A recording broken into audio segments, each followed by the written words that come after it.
gel dala, hələ mala doysan bala. Get qabağa gel dala, hələ mala doysan bala. Get qabağa gel dala, hələ mala doysan bala.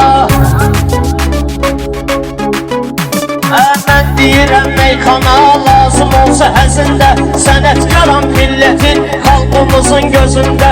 Nə olsun ki çaşmışam bəyab çətin vəzində. Hörmət var axsaq qala, hələ mala doysan bala. Hörmət var axsaq qala, hələ mala doysan bala. Get qabağa gel dala, hələ mala doysan bala. Get qabağa gel dala, hələ mala doysan bala.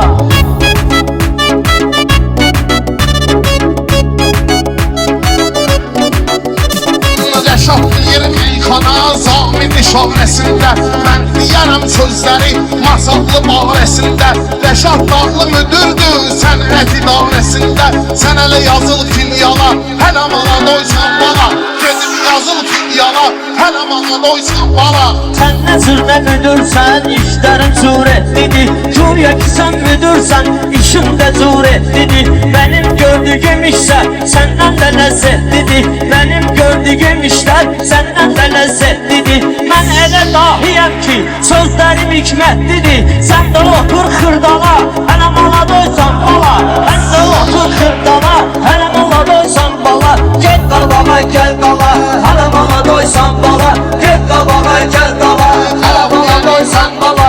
Spora təkrar eylə, kim deyir ki yol benim, haftora təkrar eylə. Daha mən deyim sözü, sən sonra təkrar eylə. Mən küfürüm sən yala, hələ mala doysan bala. Mən küfürüm sən yala, hələ mala doysan bala.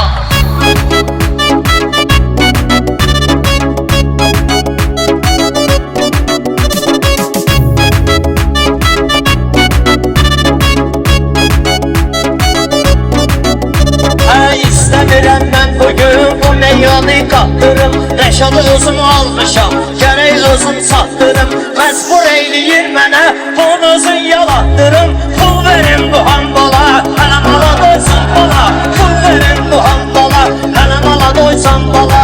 Rəşad bir vaxt var idi, bu cür yüzünü kəsildi. Ricat vəzn tuturdum, çaşıb vəzni kəsildi. Molla oğlanı şairinin şirin sözünü kəsildi. Başa salaram çatdala, hələ mala doysan bala. Başa salaram çatdala, hələ mala doysan bala. Səni görən xridar, gedərlər tələsərlər. Sözlərindən xridarlar, ləzərlər tələsərlər. Sənə bilməsən üçün külək kimi əsərlər.